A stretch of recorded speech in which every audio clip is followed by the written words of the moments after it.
Cheers! Cheers. Cheers. Welcome to the afternoon fight. I'm Mike Tobin. I am Matt Conrad. And who do we have with us Oh, today? I'm Marcy Warhaft, Marcy. author of The Good Stripper. Yep. All right, author of The Good Stripper. So, that's a whole other thing we'll unpack in a minute here. Um, what we like to do generally when we, first start, we talk about a little bit what we're drinking. So, Mike, we're still technically in January while we're recording this. So, That's right. you're still drinking non-alcoholic Sober beers. Carpenter. This Yep. is a white, non-alcohol craft beer. And I got Great Roads. Anyone who listens to us knows we go to Great Roads often. This is my favorite beer that they do. It's their Red IPA. So it's great beer. So yeah. So what do you got there, Marcy? I have got some vodka. Vodka straight up. It's the only thing I drink. If I drink, it's vodka. And it's just And straight vodka. That's gangster. I it's love just, that. is Yeah. That it? is gangster. It's Yeah. pretty badass considering I Yeah. don't, like, I didn't drink for a million years and then started, and yeah, I just like it. It's clean, straight. So Yeah. So yeah. what's your favorite vodka then? You know what? I really should have one, but I'm so not picky. This happens to be Grey Goose only because I was visiting my son and he had it. He doesn't drink it, so he said you can have it. But honestly, I'm so not fancy. So Okay. it's yeah. Yeah, that's that. Vodka is probably on one of my like least favorite things to drink, but Really? occasionally there's some good ones out there, and like you can get some pretty good ones that are out there. But I had a vodka that was from New Brunswick that was oaked, and it had a little like yellowish hue to it, but it was probably my favorite vodka I ever had. Really? See, I Yeah. like it because I don't. There's no hang. Well, I don't drink a lot of it, but there's not no hangover. Wine. I love the idea of wine, but it gives me a headache. It makes me sleepy, and anything else is. I don't like sweet drinks, so you know it's pretty. Just Nice. just yeah, straight up Russian style. Exactly. One of my grandfathers was Russian, so maybe it's in there somewhere. Maybe it's in my DNA. There you go. There you go. So that's it. So okay, so yeah, so you alluded to it right away. I mean, we talked a little bit before when we were getting set up and everything. So um you reached out to us because of a previous guest of ours, Julie. Yes. And you had a couple of different things. I mean, we have a bunch of things that I want to talk about. Obviously the Good Stripper, the fact that you actually were with Defy magazine at one point, and then also you had your own podcast. Hmm. And let's do a couple of clips. There's a couple of interesting things there that I'd also like to talk about too. So yeah. Oh, Uh, really? Okay. Cool. Fun. so thanks to I guess to Julie, because that's kind of how you discovered who we are, and that's Right. how we discovered who you are. And Hmm. really appreciate you reaching out, because I mean, anytime someone reaches out to us and says, "Hey, I'd like to be on your podcast," I am the Good Stripper. I have lots of crazy stories to tell. I mean, yeah. Yeah. How do you say no to that? How do Yeah. we say no to That's a good lead in. That's a really good lead in. that? So I guess like I don't know. I guess we could start off with the Good Stripper. So I like the little subtitle too: a soccer mom's memoirs to lies, loss, and lap dances. Yeah. So let's talk about the Cole's notes of the book. Well, I'll tell you this. It's actually the title is a bit deceiving in that when you look at it, you think, oh, it's going to be a stripper story, but it's not. And that's, did I ever dance? Yes. But honestly, maybe for a few months over 20 years ago. It was not a big part of my story. It's a significant part of my story because it's like, how did I get there? It's not the typical story.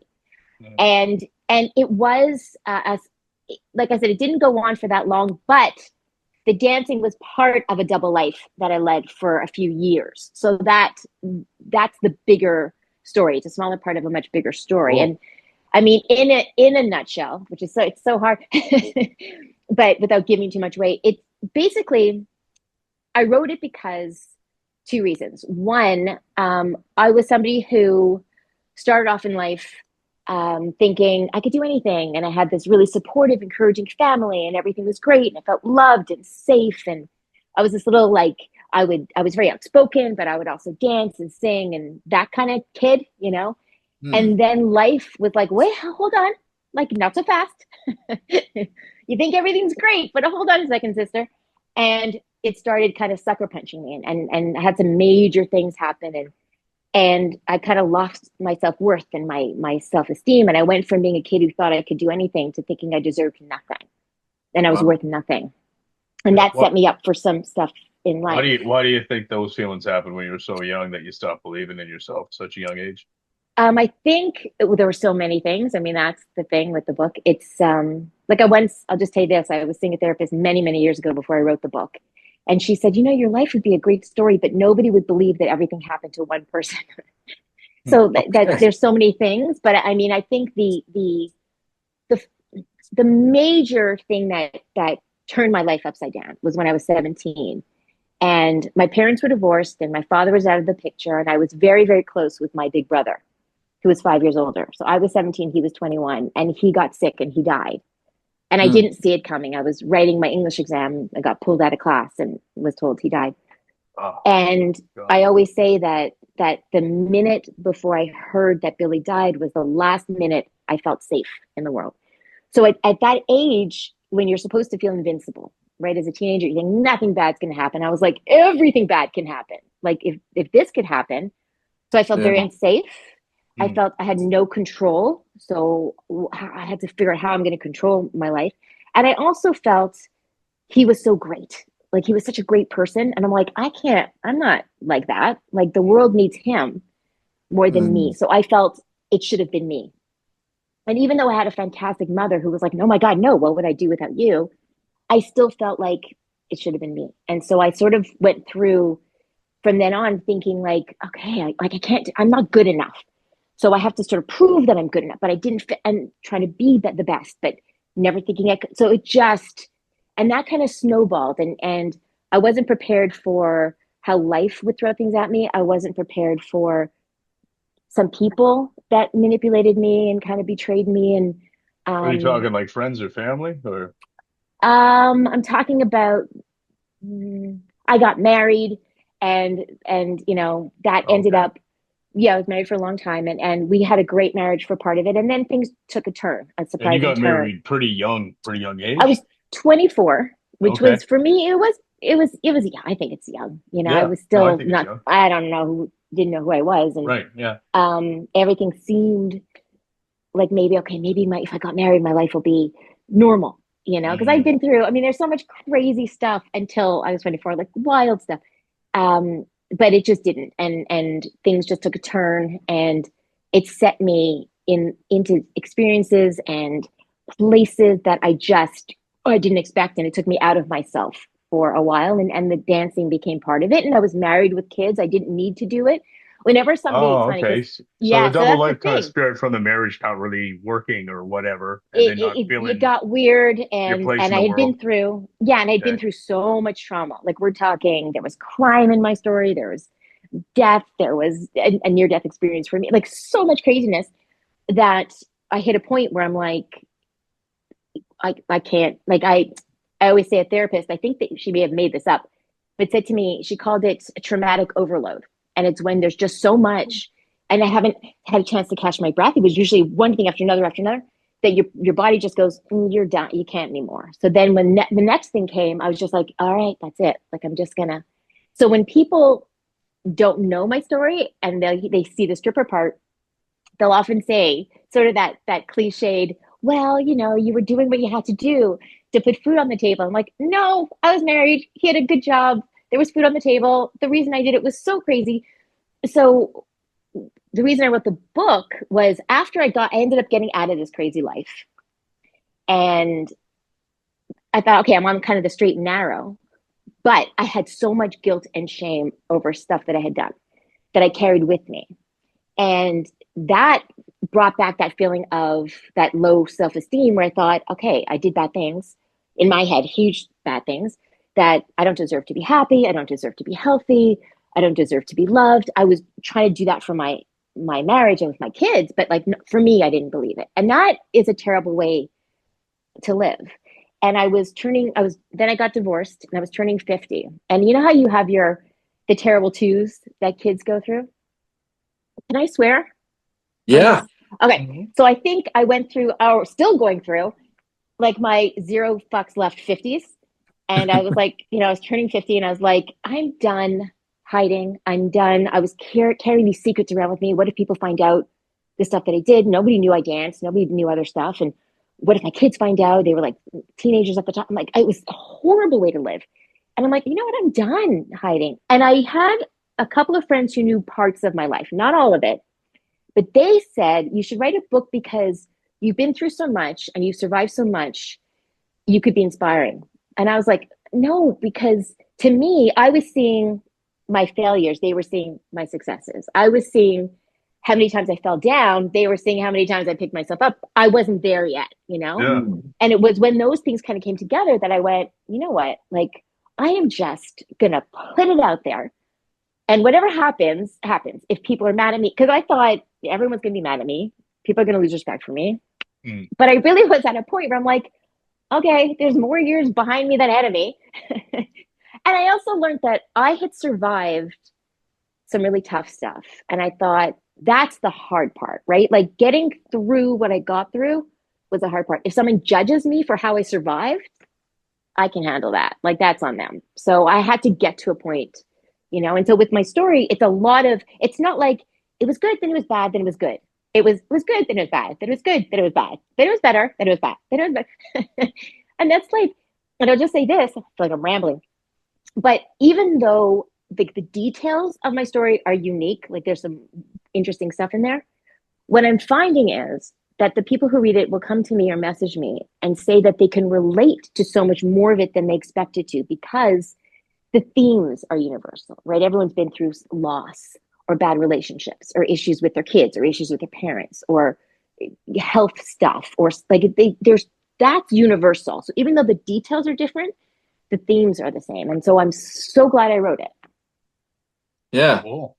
I Wow. mean, it's probably really relieving to kind of also just get it off your chest and then to be like, well, it's out now, and a weight off of your shoulders, a sense, right? It is. It's funny though, because writing it is one thing. Then when I heard it was going to be published, like that's super exciting. But Mhm. then you realize, like, when people will say to me, it just happened at my gym the other day where a girl was like, I ordered your book. And I'm always like, you're going to learn a lot about me. So it's like the idea Okay. that, oh God, wait, people are going to read it. And I don't hold back. Like, I'm like, if I was going to write it, I was going to write it. So you do get to know me really well. So that's a very weird feeling to know, Mm. like, oh God, people are. So I'm always kind of like, okay.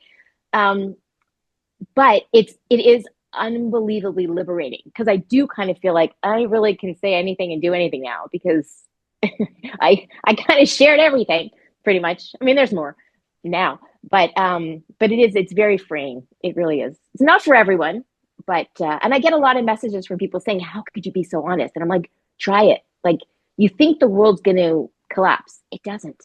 It Yeah. really doesn't. That's awesome. So, What so year did the book come out?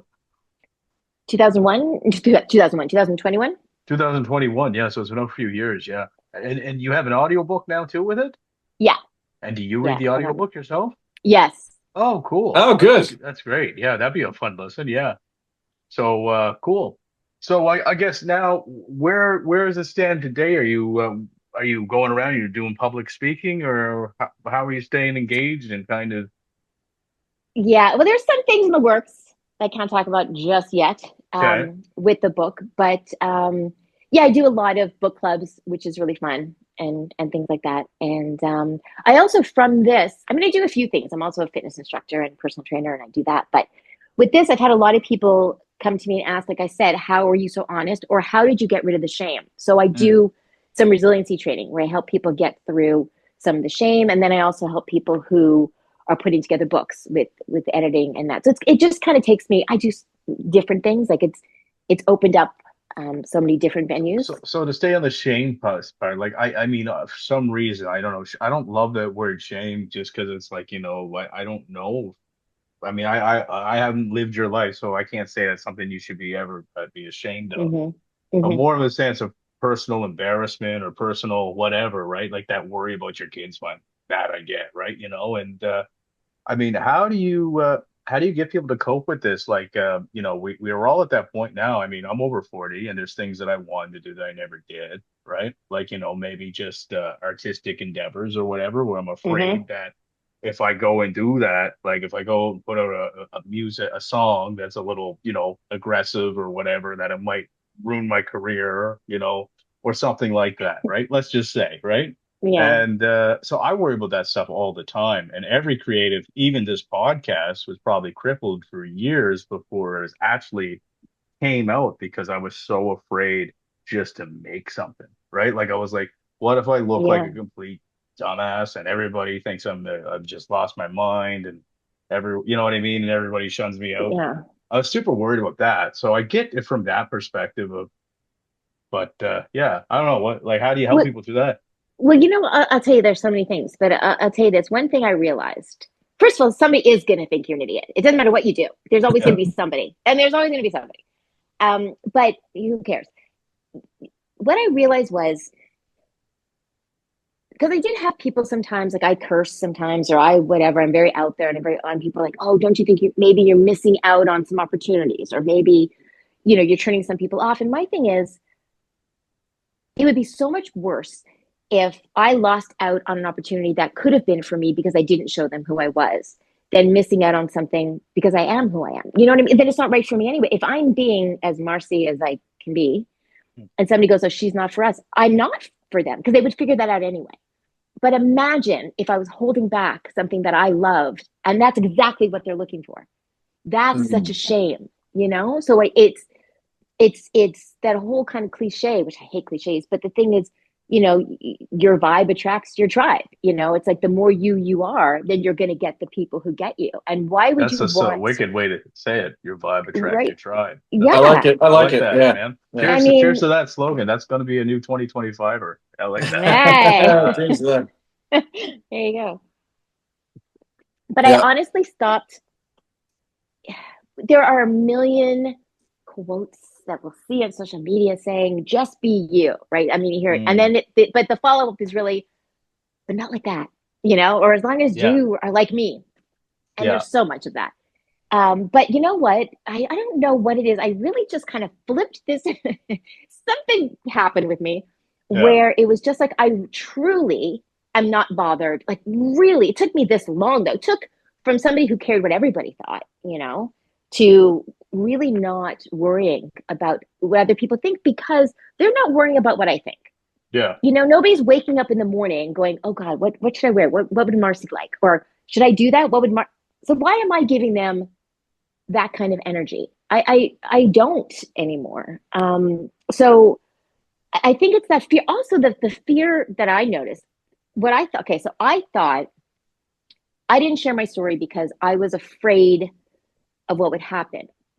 But what the reality is, I was the one that was holding myself back. It was me. It wasn't anybody else, right? I was the one judging myself. So what actually happened is, when I did release the book, I remember doing my first book club, and I thought, oh, these women are going to be mad at me with certain things.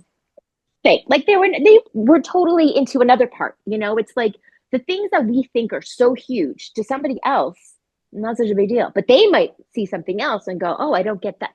So where I'm just projecting, I was all that shame.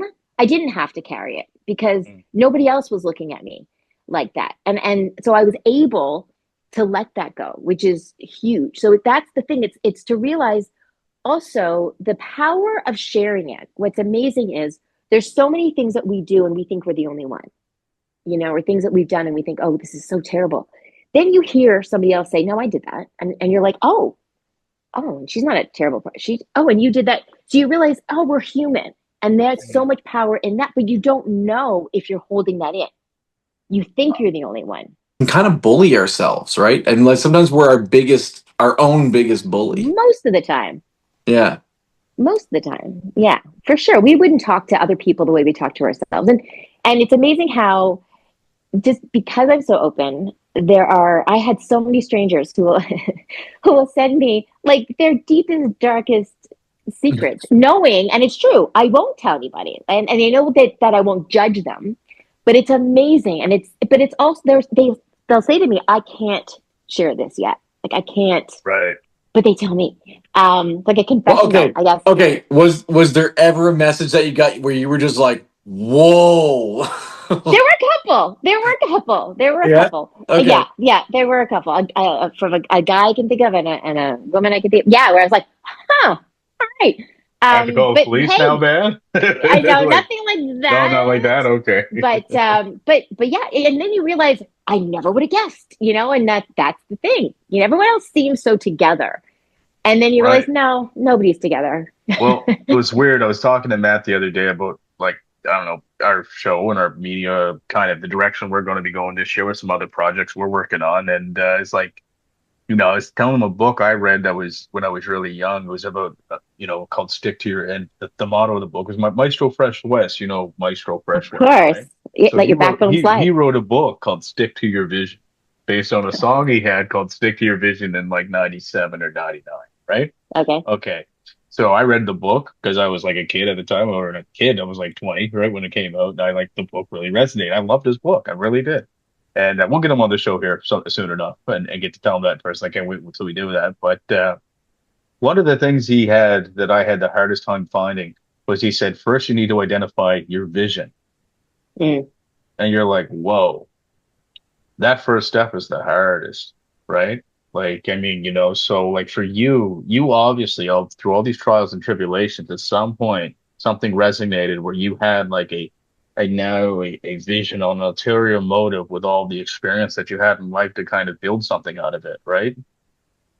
Do you know how you realized that? Like, do you know how you came to that kind of conclusion from everything you went through? I think I'm still figuring that out. I think, I always say I change every 6 months. I'm something new and figuring out something new and I evolve.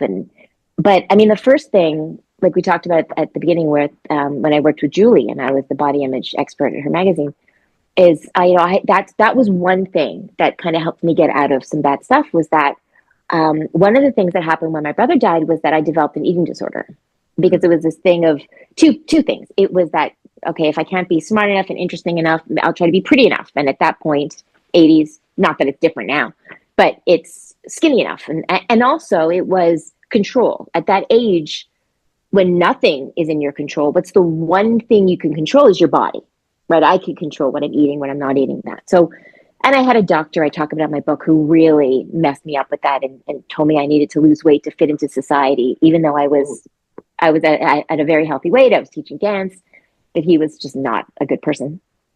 And Well, so that really set me off. And so I carried that with me for most of my life, the eating disorder, which is terrible. And then when I went into recovery for it, my kids were little at the time. I had two little boys, and I didn't like what they were being taught at school about health. It was all about losing weight instead of gaining health. And there were kids who were hiding food, and it was just terrible. And I didn't like what was going on. And so I went to their school and I said, I don't like the message that you're giving. I'd like to give another message. And I had nothing prepared. And they're like, okay, come in on Friday and talk. And I was like, huh?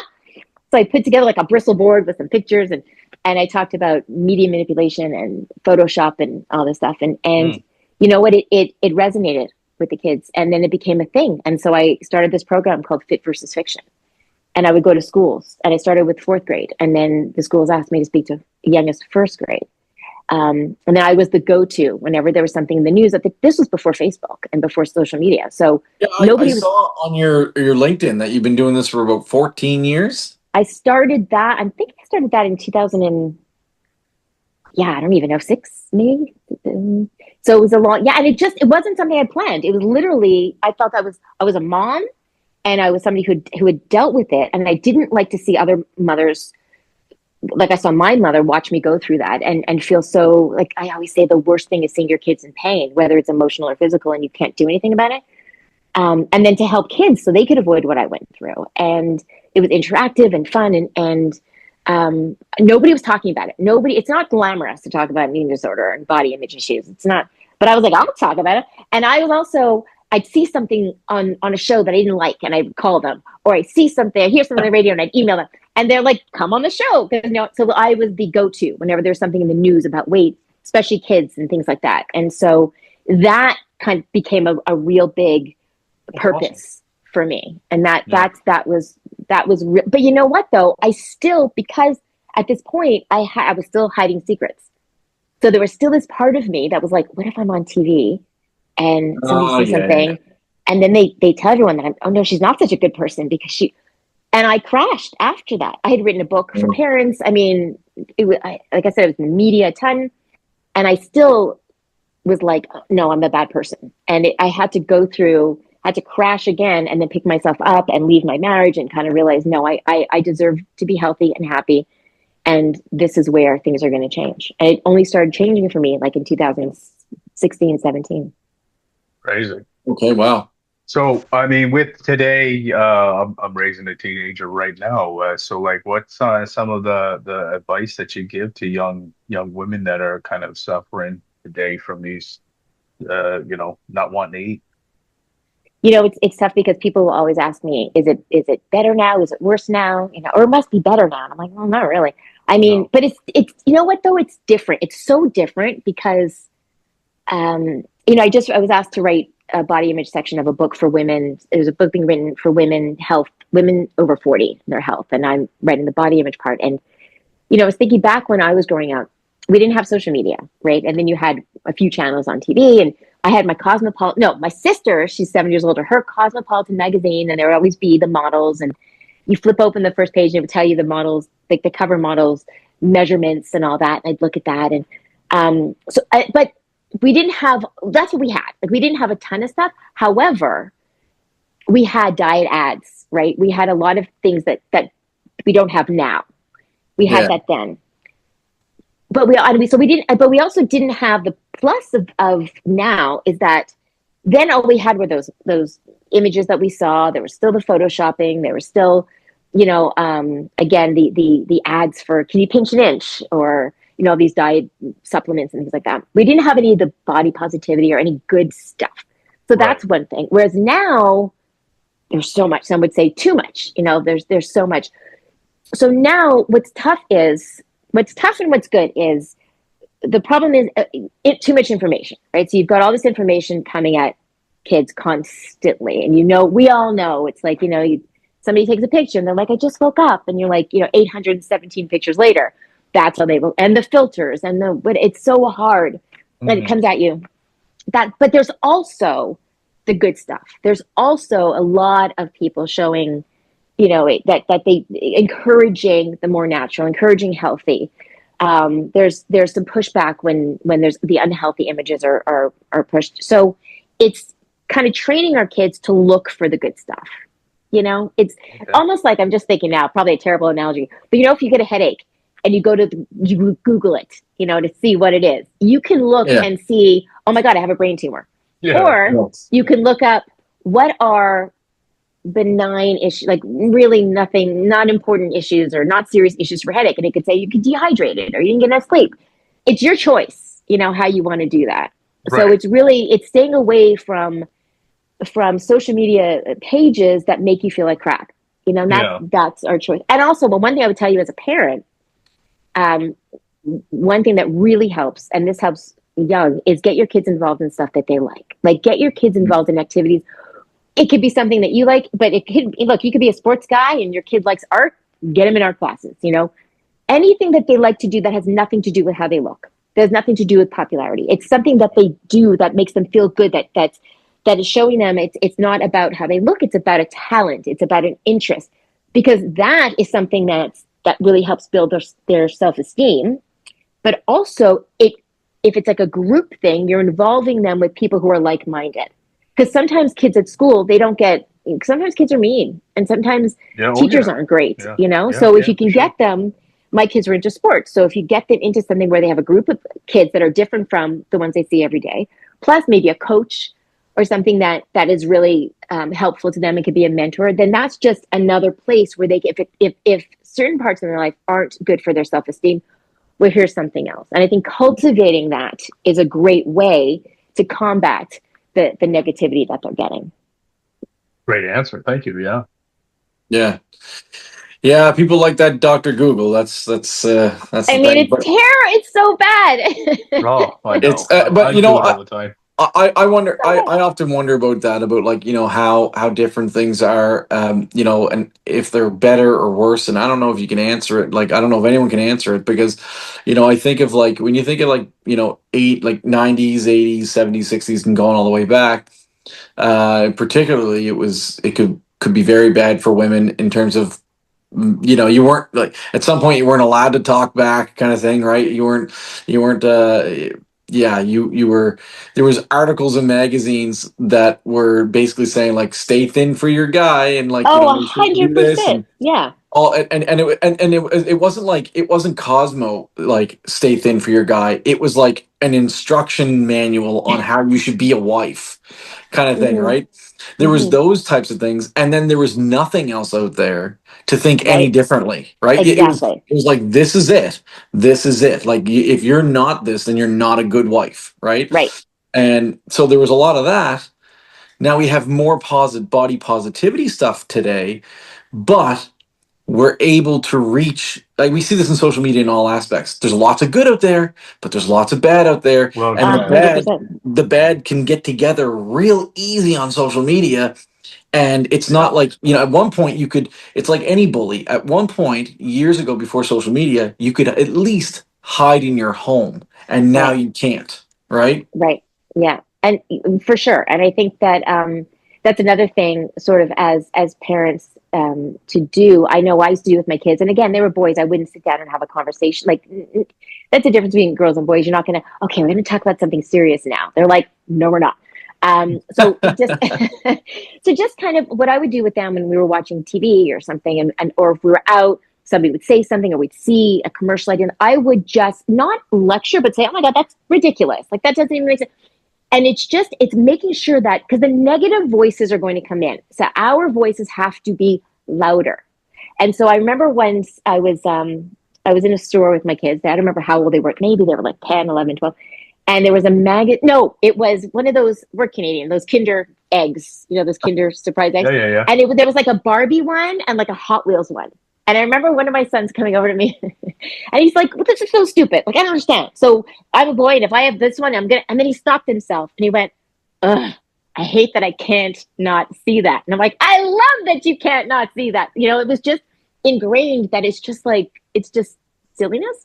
Mm. Yeah. But yeah, it's like he said, there's so much good and there's so much bad. And the problem also, kind of like, for some reason, the bad stuff sticks with us. Like, you can 100% always does. you can have 10 people, you walk down the street and people go, hey, you look great today, and you're like, thanks. And then one person says, oh, you look tired, or did you gain weight? That's the one that's gonna stick with you, right? And I don't know Mm. why Oh, we yeah. do that. And that's why that's like social media, right? You can see a whole bunch of positive stuff, one negative thing, and that sticks with you. But that's when we have to go, okay, but is that logical? Is that realistic? And we have to step away from it. But it's just, honestly, it's like an exercise, but it's like for your brain. You have to just remind yourself constantly, this isn't real. Like, it's just, you can't Yeah. give somebody that control over you. Well, bad news always does travel faster. We know that. Like, bad news, you have to fight 10, they say 10 times harder to get good news out to the level that bad news gets out. And I mean, I think that feeds to a deeper, a much deeper question of how humanity as a society is. Mm-hmm. On an individual level, like, there's people react differently, but I mean, I think, I don't know, but I'm a pretty happy person, and I hope that most people are pretty happy people. But I think as a society, we can, especially when we are as a collective, we cannot be happy people. Mm-hmm. And I don't remember where I saw it, but it was some sort of a quote that basically was like, it's just like, hurt. That saying, like, hurt Hurt people. people. Yeah. So it's the same thing. Like, people want to tear people down because they feel like it kind of brings people to their level, almost like how you felt, right? It brings Yeah. people down. It's like, I'm Mm-hmm. going to tear them down. Like, I'm feeling bad about me. I'm going to bring them down. And, we're going to, then I'll feel better about myself, because it's like, I know that, I'm here, they're also here, so it's okay. But I always say, and Tobin's probably heard me say this before, there's two ways that you can build the tallest building in a city. You can tear all the other buildings down and leave yours Mm. left, or you can just build a taller building. Right. right? Right. Well, And yeah, that's sorry. No, that's good. It's funny because I posted something recently. There are people, a lot of women, it happens to women a lot, where they'll post a selfie, and I have a friend that was posting selfies, and there's like, there'll always be some guys who are just like, oh, you're so into yourself, or oh, you're so, and just be nasty. And I'm like, I don't get it. And I shared something that said, I'll always like somebody's selfie, not because necessarily I think it's a great picture, but because in that moment, they felt good about themselves, and that should be celebrated. no, You I know, like that. I never thought of it that way. Yeah. yeah, but that's the thing, because I know, and from all the years that I've done the body image stuff, most people have insecurities about themselves. So, and there's so many, and I'll say women, men too, but for women, where there's so many moms who aren't in the pictures. Mm. They're the ones taking the pictures, and they don't like how they look, or and so for me, if you're feeling good in that moment and you take a picture and you post it, that's amazing. Like, I'm so happy for that. Why would anybody? It doesn't hurt me that somebody feels good about themselves. Like, that's so weird. My Yeah, God, I would love if everybody felt great about themselves, because they would be nicer to everybody else, and that's things true. would be easier. But Mhm. yeah, it's like you said, it's a weird thing that when you're feeling lousy, unfortunately sometimes you don't, that other people's happiness pisses you off. And so my thing is, if my joy makes you uncomfortable, because I'm somebody, I don't know if you saw my social media, I dance everywhere. Like, I'm the dancing woman in my You neighborhood. know what? I actually have that in my notes here about how you might have been like, the good stripper and you talked about dancing and stuff like that, but you have incorporated dancing right up until now. Like I you do. dance on It's elevators, you dance on like, yeah. I do. It's because, you know what? It's when I was a little kid, there were two ways that I would get out of a funk if something was bothering me. I'd either write about it, or I dance. I'd put on my Donna Summer and my like orange shag carpet in my living room, and I would dance. And it's always been my release, and it still is to this day. And it's part of that whole zero fucks left 50s, where I walk everywhere and I have my music, and I will walk to my music, but I dance, and I will walk into a store. They're like, you dance by my house, but it makes people happy, honestly. And my thing is, it's not hurting anyone. So even if somebody drives by and is like, what is that woman's? Then it's a funny story to tell other people. You know what I That's mean? true, yeah. It just So because if dancing is kind of like because there's a couple of things I want to talk about listening yeah. at some of your podcast stuff, but the if dancing was kind of your way of making you happy, do you feel that that's what maybe like been a factor as to why you went into like professional dancing kind of thing? Like that's was You're like saying maybe you're talking when you say professional dancing, you mean the stripping? yeah, yeah. Okay. Well, anyway, nice way to put it. I think Well, that it's a profession, so I mean, I think that, yeah, it's funny because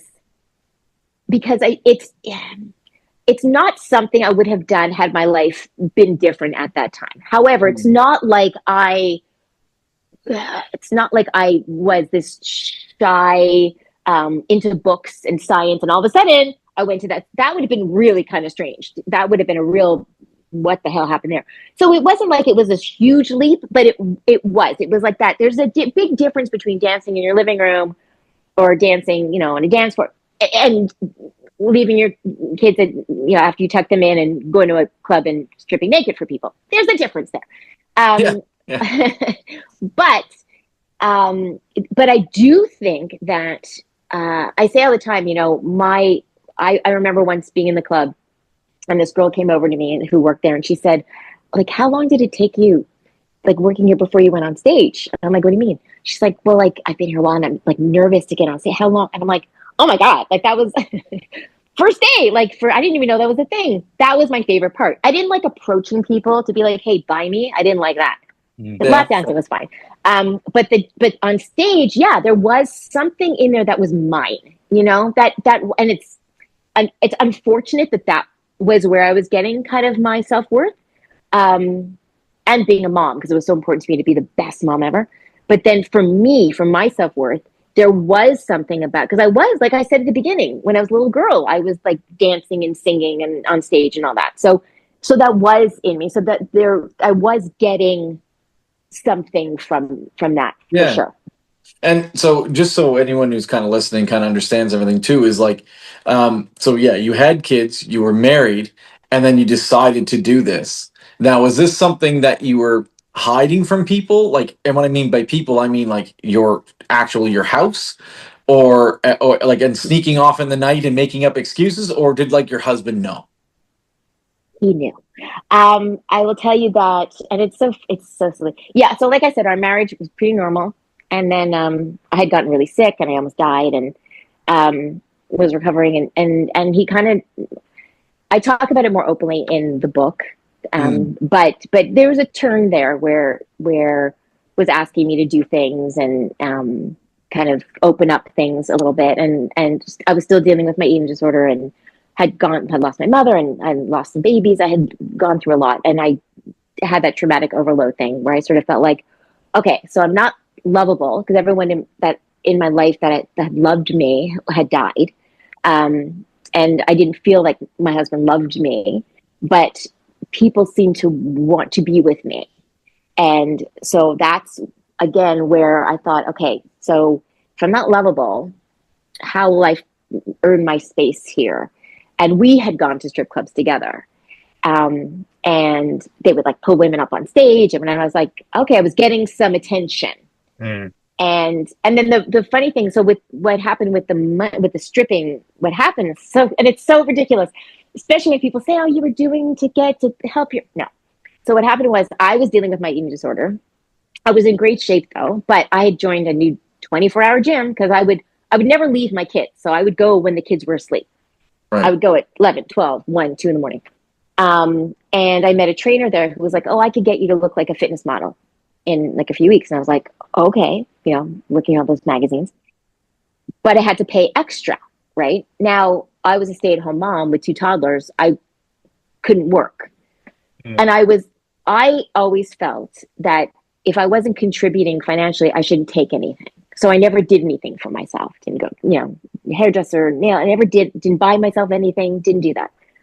So I thought, okay, I want to do the personal training. I need money. I don't want to take money from the household. What can I do? I need a job that won't interfere with the family. And so I thought, because wouldn't every mother think, oh, stripping? So he actually took me to my audition, and Okay. so what I would do is, and I talk about this, is what I would do is, so he knew, but no one else knew, and Mm, I would be home with my kids. It was very important to me that I would read to them before bed. Like I was there to tuck them in. They never knew I wasn't there, so I tucked them in. I would drive to the club. I would dance. So at this time, not a sip of alcohol, not a drug, nothing. I was the only dancer who had a protein shake in my locker. Okay, because I was bodybuilding.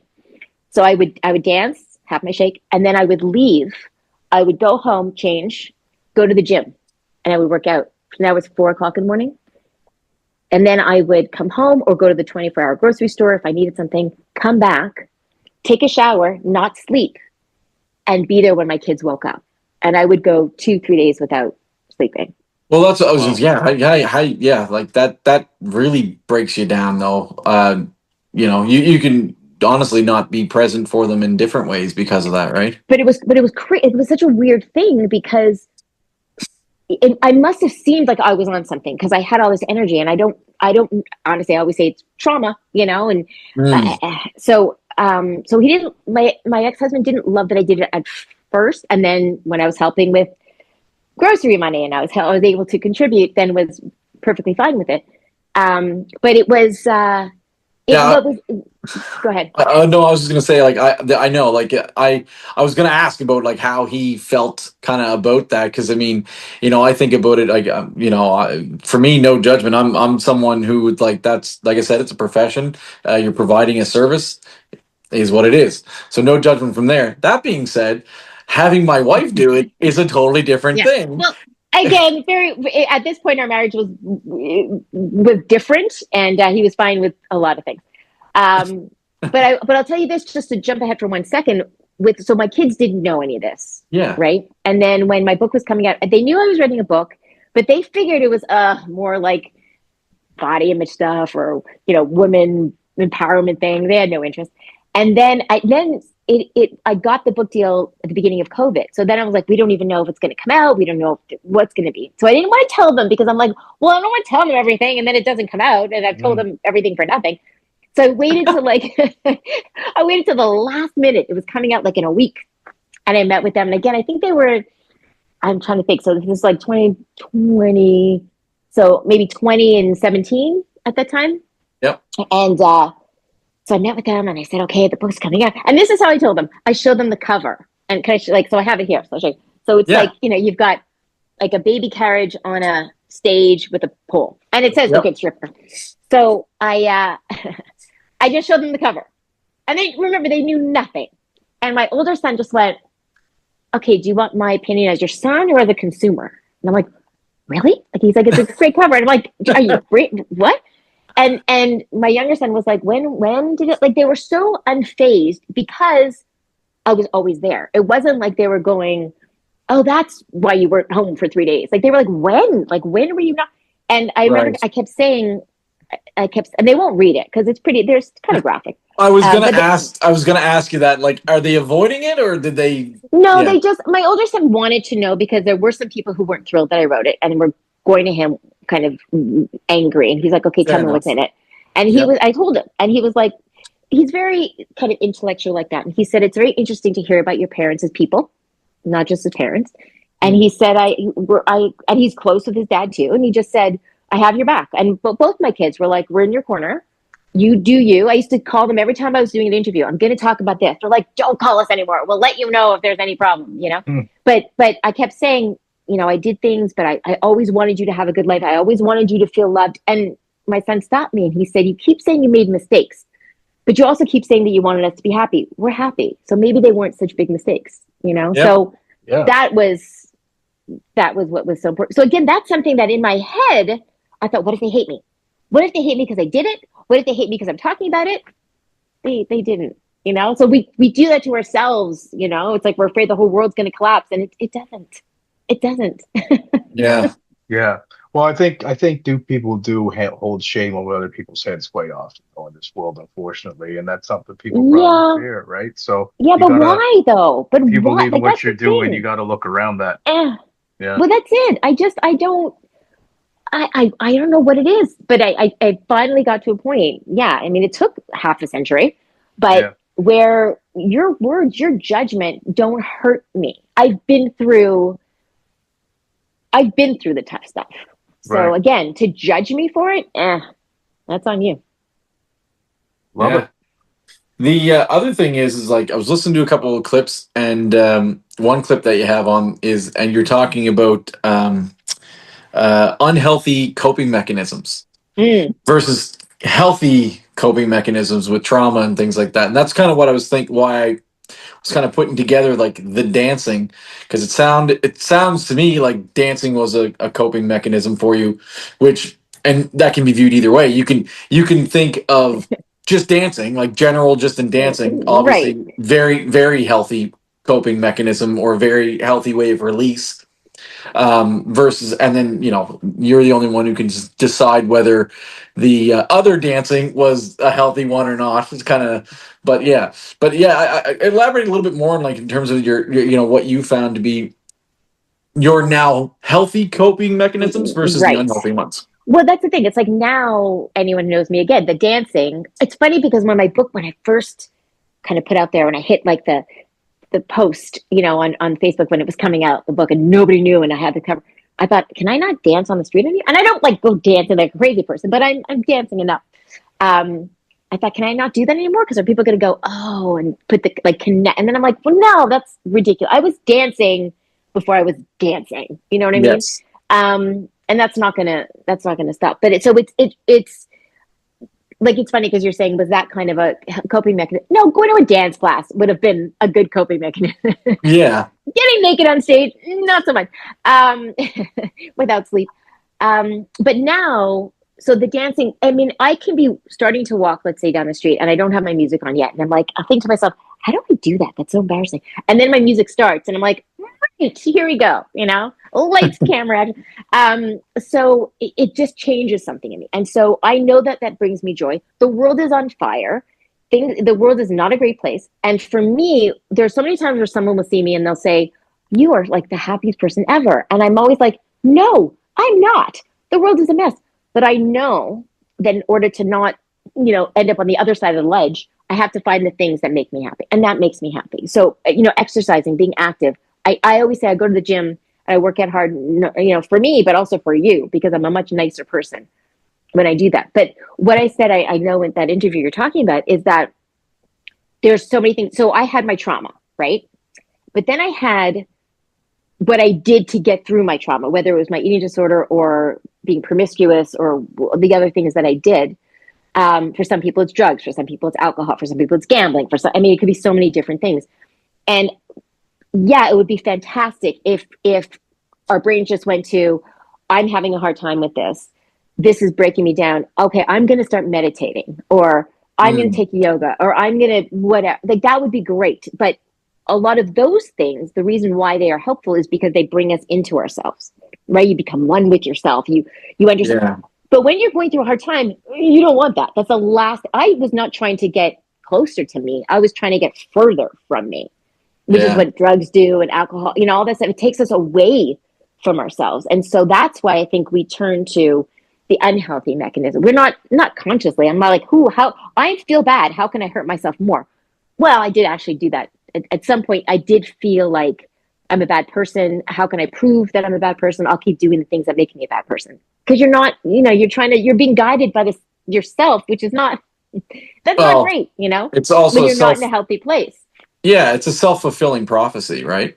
Right. And that's the thing. You got to get out of your head. So so then for me, it was, okay, so I had my trauma. Then I had to process the trauma. So once, and I still haven't, look, my traumas are losing my mother, losing my brother, certain things. And I'm still gutted from it. Like I won't, however, Mm. I've learned how to sort of process. But there's the trauma. But then it's like, oh God, now I have to deal with the things that I did while I was trying to cope. So it's almost like, another analogy won't be great, but it's like if you're drunk and you crash through someone's living room, right? You feel bad, but then you get sober and you're like, oh my God, okay, wow. And you got to see all the damage that you did. So I had to look at all the damage that I did. And now I'm like, and the problem is, in the past, when you had to do the hard stuff, you would go to whatever your coping mechanism was. Well, now you can't. So now you got Right. to just feel it. I can't starve myself, or I can't binge, or I can't whatever. Oh my God, I got to deal with this. That's what's so hard. And I think that's what people avoid, because that's harder than sometimes, the trauma. They say, like with addiction and stuff, that for a lot of people, rock bottom is when the things that you're doing to get through the trauma are more painful than the actual trauma. So what I was doing to myself was causing me more damage than sort of Yeah. what life had done. So that's the point of it. It's being willing to get through the trauma, but then deal with doing it without the coping mechanisms. It's tough. I had more. It was harder for me to get through that shame of what I did, but I've learned to forgive myself. Now there's some things I did that I'm never going to feel great about. Yeah. If it was like, there are a couple of things I did that inadvertently hurt somebody else. I'll never feel good about that, but that's okay. Mm. I do forgive myself in the sense that I know I didn't want to hurt anyone. And one thing I explain to people who are dealing with shame is that what we're doing sometimes is we judge ourselves then for who we are now. Like, I'm going to judge myself back then with who I am now. That's not fair, because back then I didn't have support. Back then I didn't have experience. Back then there's so many things I didn't have. It's not fair for me to judge that version of me with Yeah. this version, right? I have to be kind to that version. And I think a big part of it is to say, okay, you're feeling shame about something you did. Would you do it again? No. Well, then let it go. You've Yeah. learned. And that's the thing. You wouldn't do it again. And that's the big, because now you have resources. I know so many times I messed up. I did not know what else to do. Now I do, and I'll do things differently. But it's a tough thing. We are so much harder on ourselves than other people, I think. Yeah, I think so. I think that's fairly I think that's fairly accurate. I mean, I know in my place of work, I if I screwed something up, my boss doesn't need to tell me, right? Yeah. I'll be the one that'll be like, yep. So yeah, so I totally get it. Yeah. So yeah, we can definitely beat up on ourselves harder than, I mean, sometimes some people don't care. Some people Yeah, definitely, like, there are definitely some people out there that just, that's true. There's always going to be. But the one thing I just want to say quickly is I think what the one thing that we miss out on with a lot of the sort of the positivity things that we see on social media too is that I find I don't connect. Like I'm never going to be somebody who posts like I woke up today and it's a great day and I'm grateful. And I mean, not that there's anything wrong with that stuff, but like I'm not going to pretend that everything's great all the time. I'm not. yeah. And I don't relate to that because it's just not the way it is. So I think people are afraid of showing their scars. They're afraid of showing their flaws, not realizing that that's actually the stuff that people relate to. I mean, the people aren't calling me and messaging me and coming over to me and saying, oh, I related to that really great thing that happened. They're relating to the tough stuff. That's the, and even the mistakes. That's what connects us as people. Not when things are fantastic all the time, fine. But it's that. Mhm. And so we're missing out on amazing connections with people that we might think we have nothing in common with when we're hiding the stuff that just makes us human. And I think that's what's so crucial. It's like we have to show that it's okay to be human, and being human is being imperfect and it is fucking up sometimes, and that's okay. Yeah. So switching a little bit to you being like so open and putting your life out there and talking about all the things that you felt that you've done wrong or whatever, looking back, and shame, embarrassment, whatever. It can be, as much as I said, it could be liberating to let it all go. Um, Online can be a cruel beast. Mm. Uh, like, you must have to deal with some real idiots online that come there just to troll. And like, does how does that, like, someone who's had trauma and are hard on themselves, how do you deal with that? Well, luckily, again, I didn't put the book out until I was ready to deal with that. I was ready, as much as you can be ready, kind of thing. I think what's interesting though is when when I'll get negative comments, it's actually it won't start with that. Nobody's really going to come at me because they see my book title or anything like that. It's if they didn't like something else I said about another issue. Then I'm waiting. Okay, then they're gonna go and they're gonna say, and then like, well, you're just a whatever. Oh, of course, that's what you think because you're. And I'm like, okay, that was so. And as if the funny thing too is because I put it out there. I'm like, oh, great detective work that you found out. Like I wrote the book. It's on the title. It's on my cover. But like you're telling me something. You're trying to shame me with something I put out there. Like try something else. It doesn't work, and it's so weak. What I have found, however, is being a single woman trying to meet new people when you have a book out That'd be that's tough. called The Good Stripper. That is an interesting. That's a That's nice interesting because breaker. it's tough. Because at first I would try to like not put it out there, and then social media, Yeah. and I met somebody once, and it was like they all they had was my name and my picture, and they just Google imaged me, and then it was like there you go.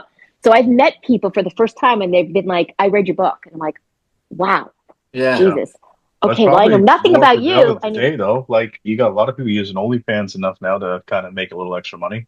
Like, there's a lot of people but doing it. here's the That's wait, but here's true. the thing. But here's the thing, though. It's like if you're just going off the title, you're gonna like I will get either I'll get people who think negatively about me, or they're like, oh, they think they're getting something like or they'll pick Yeah. parts of the book that work to their narrative kind of. So Yep. it's Mm. an interesting kind of. I'm always like, okay, well, it's like, and But then it's a I just kind of challenge, let it yeah. When you go. put It's yourself out there it's like that, you're gonna, yeah, yeah, but the you thing gotta. also is, the book ends when I left my marriage. That's 2016. So it's 2025 now. Mm. I've changed in the last 9 years. You know what I mean? So if you think that, I mean, I've changed in the last 3 months. So Mm. if you think there's parts of me for sure, but if you think you're getting that person, surprise. So are you working on a second book now to kind of You keep know what? going or what? Yeah. I could, but no, I mean, there's some things that might be happening with the book, and we'll see. But Cool. I don't think I would write another one. I think I'll do something though creative with It it. definitely has movie potential. I'm sure that's probably where this is going. So let's just throw Yeah. that Could out be. there. Yeah. So let's see what happens. I Let's see what really And happens. then you did the yeah. podcast, like How to Ruin Your Reputation. Yeah, that Yeah. was a blast. That came from I'd still do it, but I had issues with my producer. But that was because I took that risk of if I was gonna release this, I had to like run the risk of ruining my reputation. And so that came from anybody who had a story, and I was really picky with who I had on, who lived a life that was judged and stigmatized, and it would give them the platform to share their story. And so many times I would put out a topic, and friends of mine would say, I was so ready to like not like this person. But they said some things that I related to. And I'm like, that's the point. That's the point. And I met Yeah. so many really interesting people through that. That's cool. That's cool. I like that. I like the title. Yeah. Yeah, how to Yeah. ruin your own reputation. Yeah. Yeah. I'm good at that. Yeah. And I'm like another thing. I guess going back to like how other people kind of dig in to you there too, because I noticed that you had a post up there at one point or late last year where someone decided to take shots at you because of being Jewish. Oh, someone, I get that daily. Yeah. Yeah. Really? Oh, oh, Well, yeah, like like especially more recently because there's a oh, lot going yeah. Well, Well, on this given because last year. It's I, been the crazy. yeah, oh, climate, given the 100%. current climate, Yeah. obviously. Yes. Yeah. So did you which post? Because I usually try to clap back. Like I don't, yeah, because I always said I was somebody who wasn't observe. I didn't grow up observant. I didn't go to synagogue. I considered myself Jewish. I don't do anything. Like I just wasn't really part of anything. I had a friend who used to say that he's like I'm not really Jewish. I'm like Jewish, right? Jewish, exactly. Yeah, I yeah. didn't He used like. to say that. I was just.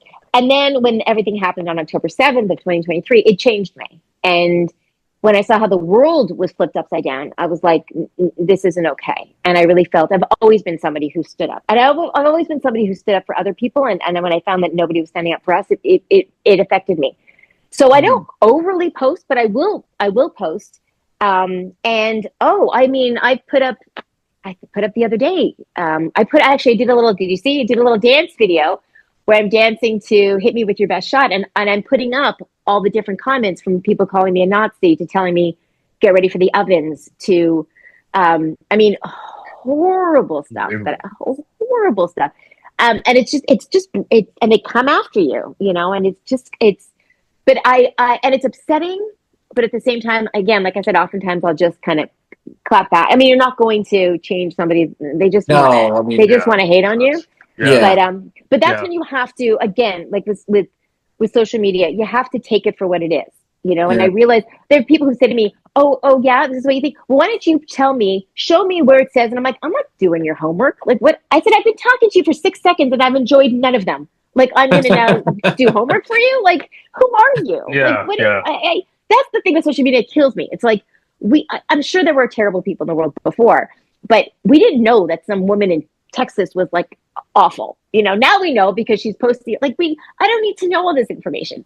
And we Right. have things could be so great. We could be learning from each other and having these amazing conversations. And instead it's just like, rah, just Yeah. yelling. And it's such a waste, but yeah, you have to have a thick skin in this crazy world, Yeah. my Yeah. But you God. also can't not be afraid to speak your opinions, put your mind out there and how you're feeling out there. Like, I mean, People do, and even with this, I had people saying, "Thank you for speaking out." And I'm like, "Me? Like, I don't even. Yeah, I was never." But I was raised to stand up for myself. One thing I yeah. say in the book early on is the first time that happened was like in grade 3, and I had a teacher that was bullying the kids, Yeah. and I didn't like it, and I wrote a petition about him, and got everyone to sign it, and he changed, and it was like, huh. So Yeah. it matters. Your voice matters, and I won't shut up. I'm sure there's lots of people who are like, God, I wish you would, but I'm not gonna. My pessimism towards social media now is it does seem to be a place where there's a lot of angry people and a lot of silent people. And it's just Yes, like you really need to like kind of bring up the neutral, not like not always the quotes and but like the deeper context and the deeper meaning and showing the really what's I up. think And so. then Yeah, people and I try to like balance. I won't always help put. people see the story, right? And maybe, You try. yeah, You do your best. You can't like yourself drown in it. It's not. There was another quote I don't remember, but it's sort of like you do your part, but don't think you have to save everything, because you just can't, Sure. and you have to keep your sanity. So that's why I'll post stuff that's important, but then I also put my silly stuff, because I think it's, and I also don't want my page to be something where it's always here. I want people to go to it and be like, oh, like today I got something. Oh, this, I thought of you, and it's a dancing thing. Like, I want that. You want to be a distraction and bring some light during this crazy time too. So So you it's just that said the word balance. silly stuff. Can we go to some fun, dumb questions Yes, now? Yeah. Yes. yes. All right. Okay, I'm so All afraid of these right. questions, but go My ahead. favorite part. Don't be afraid. These are fun. If you don't want to answer them, have a sip of your vodka or water or whatever All you right. got going on over there. Okay. All right, Mike, you I going moved on to first, or water. am I Yeah, going first, or you going first? I'll read the first one here. It's right in front of me. So, All right. which this is see, they start off fun. Which is a person that's been a positive influence in your life? Just any person you could think of, top of the your head today. Right. But it's so cliche. But Sure. I have to go with my mom. I lost her when I was 28, so I haven't had her for a really long time. Yeah. But yeah, she had a really hard life, and she was, with every reason to be bitter, she was still love personified. And she used to say that nobody that you meet is inferior nor superior to you, regardless of anything. It's just strength of character that makes a difference. Awesome. Yeah. Like it. Question number two. This one's a little bit funnier. So we know that there is an abundance of songs where people take their clothes off to, Okay. but give us a song that would be good to put your clothes back on to. In what context now? I don't I'm know. Like the confused. stripping's over. You got to get your clothes back on. What's a good song to get your Oh, clothes back on to? oh Lord. Oh my God. Yeah. What's a good song to put your clothes? Just a song that generally has no like unattractive or unfun or what unpleasant. So I don't know. I'm gonna go with Johnny Cash "Hurt" be a good one, right? You know, wants to no. script to that. Hold on. No, I'm gonna something like, I'm gonna go to like one of my guilty pleasure songs, which is like Bop, because I Bop. can't imagine. I can't imagine. So that seems like No, a, yeah. nobody wants to strip to Nobody's that taking song. their clothes off to those three prepubescent boys singing Bop. You know, There we you used to go. think. You know, we for real used to think we Tobin's gonna were. get dressed tomorrow morning to Bop for sure. It's a You great, know, honestly, it's a fun song. we for real used to think they were girls. Me and my little brother, right? They're Yeah. cute now. They're And my all like, they got brother, like like when 17 they're like kids. little, because we were small, and like my little brother was like, he's like, I think the drummer's cute. And then like when we realized it was a boy, I was like, oh, dude, we thought it was the best. That's hilarious. Yeah, we had no idea. All right. Question number three. Okay.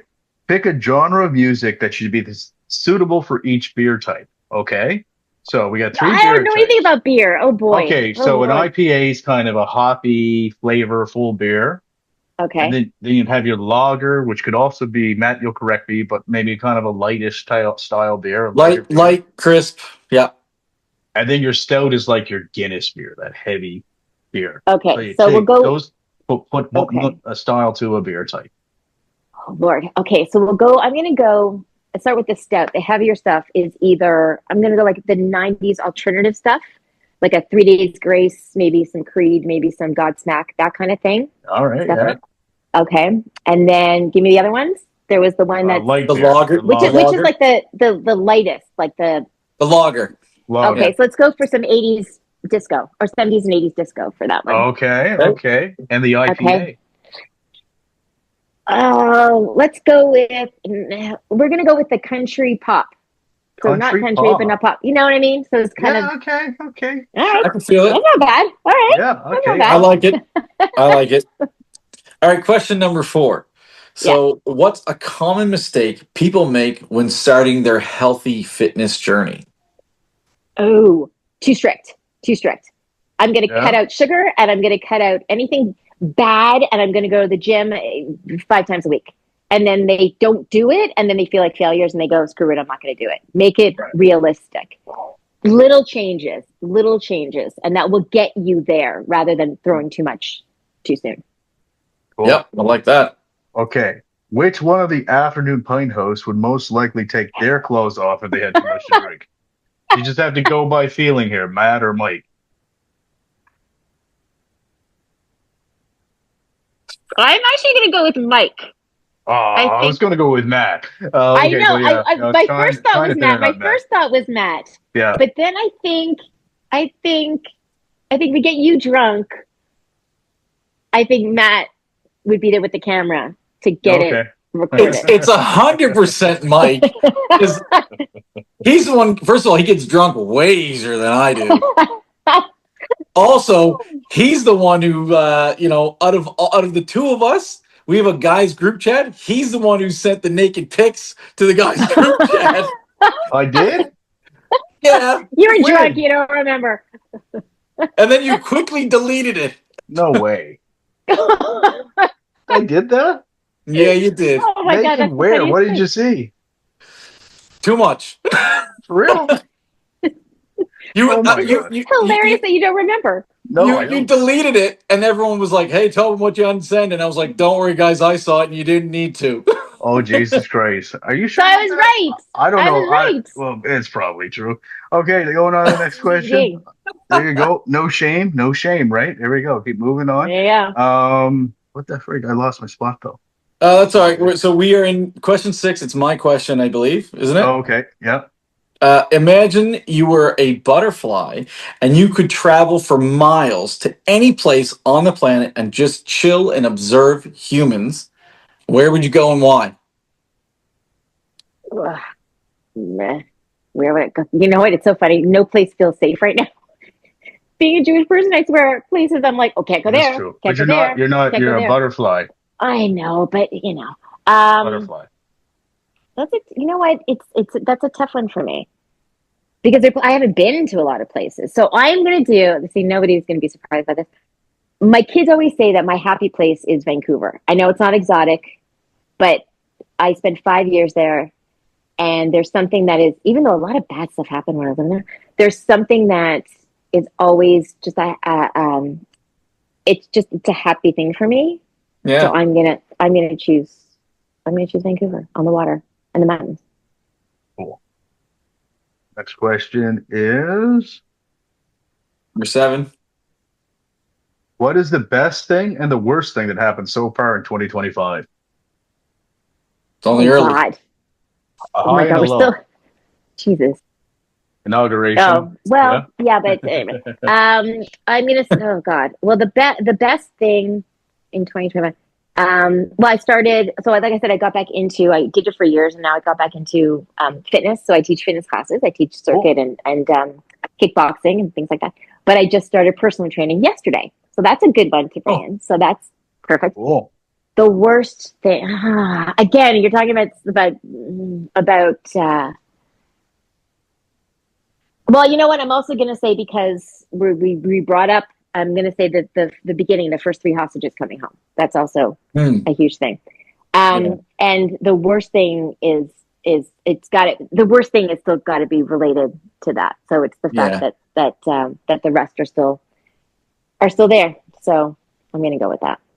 It's Good hard for answer. me to think of anything worse than that right now. Good That's answer. fair. Yeah. Yep. All right. Question number 8. What's one resolution you make to yourself that you have a hard time committing to?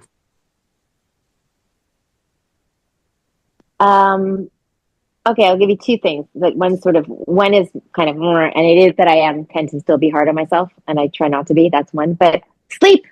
I promise myself all the time I'm gonna get up. That's the thing. I don't drink enough water. I don't get enough sleep. So I'll go to bed at 2 and I'll wake up at 5:30 or 6, and that's not okay. So every Yeah. time I'm like, I'm gonna be in bed before midnight, and it doesn't happen. So that's 100%. That's it. I don't get enough sleep. I've about 27 years sleep deprived, so I've been trying to do this for a really long time. You have a lot of energy for someone who's sleep deprived. Can you Absolutely. imagine? Yeah. I know it's. I had a ton of sleep last night. This is me. Seriously, yeah. Like I don't I know don't what know would if happen. you Yeah. slept more, you might be like the Tasmanian devil. I don't Yeah. even know. I know, and I did my workout, and I know. I don't know. It's frightening. All But then right. when I stop, I stop. Okay. Is there? Here's a Are we on? here's a deep thinking question or not so deep thinking question. We're Okay. almost done here. If the Earth was flat, what do you think would happen if you reached the edge and kept going? If the Earth was flat. Shout out to the flat earthers. What would be on the other side? Like what would be Well, yeah, you got the edge of the earth and you kept going in your little boat. What do you think would happen if the earth was flat? okay, the earth was flat and we got to the end and I flipped over. I am picturing, oh my God, I don't know why. Oh God, okay. Oh, this is the sleep deprivation coming in. You're not going to know this because you guys were young. There used to be a show when I was like in the 70s called Land of the Lost. And it was Oh, this, okay, with a sleeve stack. If you watch it, if you're seeing clips of it now, it's ridiculous, but it was cool. Yeah, I know what And you're talking about. they're in like a boat, and then Yeah. they get into this thing, and it just spins, and they go. That's what I'm envisioning. It kind of goes over, but so I picture you go under. But my thing, and I'm going to bring it up, is that you end up in this kind of Candyland kind of place. So we get to the end, and then it's all like candies. That's what I'm picturing in my head. You go to Wonka's Candyland. factory. Wonka, Wonka's that kind of factory. thing, like a Wonka thing. Yeah, maybe I'm hungry. Awesome. Maybe that's it. All right, so question number 10 is the last question, and it's a theme that we've had for 2025. Okay. So that what is one piece of advice that you were given that you can share with us and our listeners?